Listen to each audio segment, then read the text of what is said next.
Hello বন্ধু বান্ধৱীসকল, আপোনালোকে কেনে আছে? আশা কৰোঁ ভালে আছে।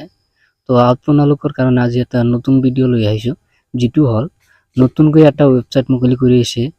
তো সেইটো হ'ল আপোনালোকৰ যিটো বাৰ্থ চাৰ্টিফিকেট আপোনালোক সকলোৱে বনাব পাৰিব এতিয়া। তো আপোনালোক সকলোৰে কাৰণে এইটো ভাল খবৰ, সকলোৱে বনাব পাৰিব এতিয়া বাৰ্থ চাৰ্টিফিকেট।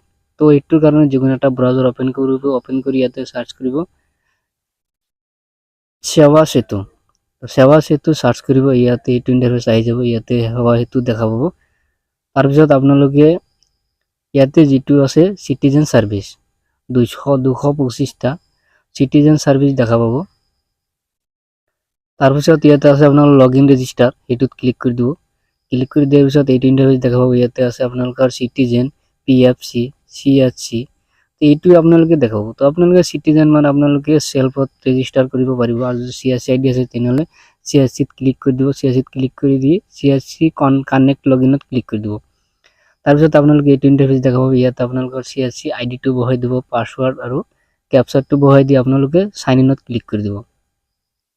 এইকেইটা ভালকে বহাই দি আপোনালোকে সাইন ইনত ক্লিক কৰি দিব। ক্লিক কৰি দিয়াৰ পিছত এইটো ইণ্টাৰফেচ দেখা পাব। ইয়াতে আপোনালোকে ড্যাশবোৰ্ড দেখা পাব। ইয়াতে দেখা পাব আপোনালোকে সাৰ্ভিস, পেন্ডিং এপ্লিকেন্টস আৰু ডেলিভাৰি এপ্লিকেশন। তো তিনটা অপশন দেখা পাব। আপোনালোকে সাৰ্ভিসত ক্লিক কৰি দিব। এই তিনিটাৰ যিটো সাৰ্ভিস আছে সাৰ্ভিসত ক্লিক কৰি দিয়াৰ পিছত আপোনালোকে এইটো ইণ্টাৰফেচ দেখা পাব। তো ইয়াতে আপোনালোকৰ এইটোৰ যিমানকেইটা সাৰ্ভিস আছে গোটেইকেইটা ইয়াতে শো কৰিব। আপোনালোকে ইয়াৰ পৰা চাই ল'ব। তাৰপিছত আপোনালোকে ইয়াতে দেখা পাব এপ্লাই। তো এপ্লাইত ক্লিক কৰি দিব। তাৰপিছত এইটো ইণ্টাৰফেচ দেখা পাব। ইয়াতে আপোনালোকৰ ফিজটো দেখি চাই ল'ব আপোনালোকে ভালকে, কোনটোত কিমান ফিজ কাটে। তাৰপিছত আপোনালোকে তলফালে স্ক্ৰল ডাউন কৰি ইয়াতে লিখক এপ্লিকেণ্ট ডিটেইলছ। তো যিজনে এপ্লাই কৰিব তাৰ নামটো ইয়াতে বহাই দিব। জেন্ডাৰটো সিলেক্ট কৰি দিব, মেল ফিমেল যিটো হয় এইকেইটা সিলেক্ট কৰি দিব। জেন্ডাৰটো সিলেক্ট কৰাৰ পিছত আপোনালোকৰ মোবাইল নাম্বাৰটো দি দিব।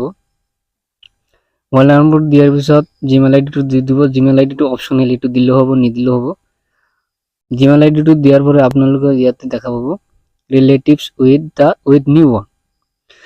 তো যাৰ নামত এইটো এপ্লাই কৰিব তাৰ লগত আৰু এপ্লিকেণ্টৰ লগত সম্পৰ্ক কি, ব্ৰাদাৰ সিস্টাৰ সন যিটো হয় সেইটো সিলেক্ট কৰি দিব, তাৰ লগত যিটো সম্পৰ্ক হয়। তাৰপিছত আপোনালোকে দেখা পাব পেন কাৰ্ডটো বহাই দিব। তাৰপিছত নিউ বৰ্ণ ডিটেইলছ, তো যাৰ নামত এপ্লাই কৰিব তাৰ ডিটেইলছ ইয়াতে বহাই দিব লাগিব। নেম অফ দ্য নিউ বৰ্ণ, নৱজাতকৰ নাম, তো তাৰ নামটো বহাই দিব। ইয়াতে ডেট অফ বাৰ্থটো বহাই দিব, ডেট অফ বাৰ্থ, জন্মৰ তাৰিখটো ইয়াতে বহাই দিব ভালকে, যাতে কোনো ধৰণৰ ভুল নহয়। তাৰপৰে নিউ বৰ্ন জেন্ডাৰ, ইয়াতে জেন্ডাৰটো সিলেক্ট কৰে দিব, নবজাতকৰ লিঙ্গটো সিলেক্ট কৰে দিব। তাৰপিছত আপোনালোকে ইয়াতে পিতৃৰ নাম দেখা পাব, ফাদাৰ্স নেমটো লিখি দিব, দেউতাকৰ নাম। তাৰপিছত আছে মাদাৰ্স নেম, মাকৰ নামটো ইয়াতে বহাই দিব। দেউতাকৰ নাম, মাকৰ নাম ভালকে বহাই দিব যাতে কোনো ভুল নহয়। তাৰপিছত প্লেস অফ নিউ বাৰ্থ, তাৰপিছত ইয়াতে আছে আপোনালোকৰ ক'ত জন্মগ্ৰহণ কৰিছে, হস্পিটালত নে ঘৰত, মানে হাউচত নে হস্পিটালত। যদি হস্পিটালত হয় তেনেহ'লে হস্পিটাল ইয়াতে সিলেক্ট কৰিব লাগিব, আৰু হস্পিটালৰ যিটো নাম, হস্পিটালৰ নামটো বহাব লাগিব, আৰু হস্পিটালৰ এড্ৰেছটো বহাব লাগিব। আৰু যদি আপোনালোকৰ হাউচত হৈছে তেনেহ'লে ইয়াতে হাউচৰ এড্ৰেছটো বহাব লাগিব। তো আপোনালোকৰ যিটো হৈছে সেইটো বহাই দিব, এড্ৰেছ অফ দ্য এপ্লিকেণ্ট। তো ইয়াতে হাউচৰ এড্ৰেছটো বহাই দিব লাগিব, আৰু যদি মেডিকেলত মেডিকেল এড্ৰেছটো বহাই দিব লাগিব। আপোনালোকে এনেকৈ এপ্লাই কৰিব পাৰিব।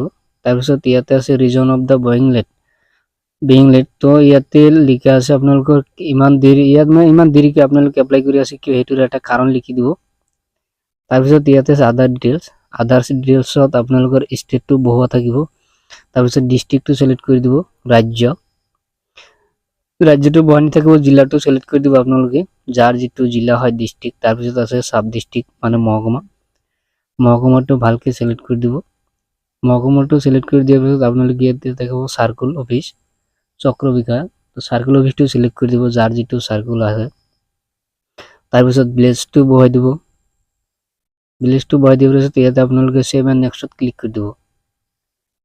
তাৰপিছত আৰ ইউ শিওৰ আহিব, তাতে অকে বাটনত নাইবা ভেৰিফাই আহিব, সেইটোত ক্লিক কৰি দিব। ক্লিক কৰি দিয়াৰ পিছত অলপ সময় লোডিং ল'ব। লোডিং লোৱাৰ পিছত আপোনালোকে এইটো ইণ্টাৰফেচ দেখা পাব। তো ইয়াতে আপোনালোকে এটাচ এনক্লোজাৰ, তো ইয়াতে আপোনালোকৰ ডকুমেণ্টছ আপলোড কৰিব পাৰিব, আপলোড কৰিবই লাগিব। যিকেইটা ষ্টাৰ মাৰ্ক আছে সেইকেইটা আপলোড কৰিব লাগিব। আপোনালোকৰ প্ৰথমতে আছে ৰেজিষ্টাৰ্ড হস্পিটেল গভৰ্ণমেণ্ট, বা গভৰ্ণমেণ্টৰ যিকোনো এটা চাৰ্টিফিকেট নাইবা এজ প্ৰুফ বেলেগ এটা যিকোনো এটা এজ প্ৰুফ দিব লাগিব ইয়াতে এজ প্ৰুফ চাৰ্টিফিকেট এইবিলাক দিব লাগিব তাৰপিছত আছে আপোনালোকৰ এক নম্বৰত আছে আপোনালোকৰ এজ প্ৰুফ এটা দিবই লাগিব সেইটো নিদিলে নহ'ব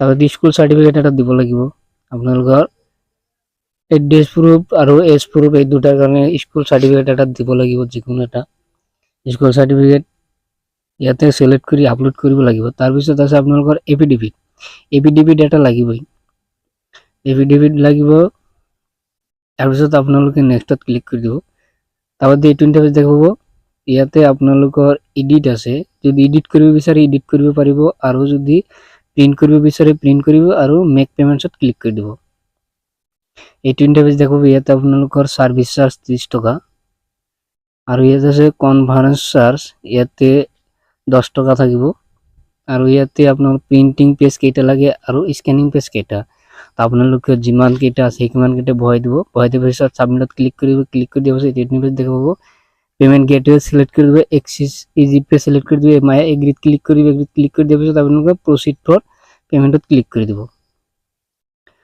তাৰপিছত ওকে বাটনত ক্লিক কৰি দিব এইটোত ক্লিক কৰি দিয়াৰ পিছত আপোনালোকৰ পেজটো অলপ সময় লোডিং লোৱাৰ পিছত আপোনালোকৰ এটা সিস্টেম আহি যাব পেজটো লোডিং লৈ আছে ইয়াতে এক্সিস বেংকৰ যেটো ওয়েবসাইট গভৰ্ণমেণ্টৰ ফিচৰ যেটো ওয়েবসাইট হেতু আহি যাব তাৰপিছত আপোনালোকে টাৰ্মছ এণ্ড কণ্ডিশনত ক্লিক কৰি দিব টাৰ্মছ এণ্ড কণ্ডিশনত ক্লিক কৰি দি ইয়াতে এন্টাৰ ইউপিআই আইডি দি দিব আৰু ক্যাপচাটো বহাই দি আপোনালোকে মেক পেমেন্টছত ক্লিক কৰি দিব কমপ্লিট পেমেন্টছত ক্লিক কৰি দিব এই দুটা ভালকে বহাই দি আপোনালোকে কমপ্লিট পেমেন্টস ফোন তো ইয়াতে ক্লিক কৰি দিব ইয়াতে ক্লিক কৰি দিয়াৰ পিছত আপোনালোকৰ পেজটো লোডিং লোৱাৰ পিছত এনেকৈ 3 মিনিট এটা টাইম দিব এই টাইমৰ ভিতৰত আপোনালোকে যেটো ইউপিআই আইডি আপুনি বহাই দিছে সেইটো ইউপিআই আইডিত এটা নোটিফিকেশন যাব আৰু হেইটোৰ পৰা পেমেন্ট কৰি দিব লাগিব এই নোটিফিকেশন অনুযায়ী আপোনালোকে পেমেন্টটো যেতিয়া কৰি দিব আৰু ইয়াতে কমপ্লিট সাকসেস আহি যাব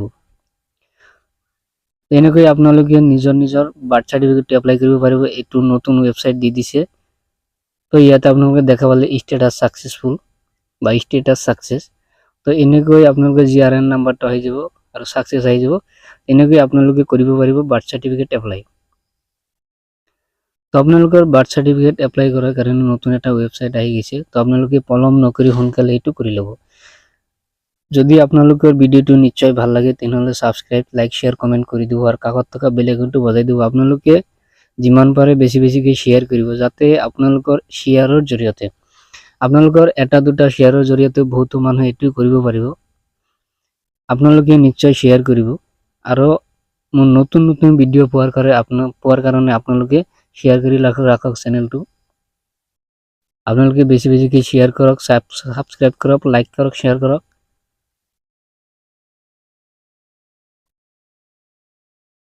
তো আপোনালোকে এনেকৈ বনাব পাৰিব বাৰ্থ সাৰ্টিফিকেট তো আপোনালোকে দেৰি নকৰি সোনকালে বনাই লওক আপোনাৰ বাৰ্থ সাৰ্টিফিকেট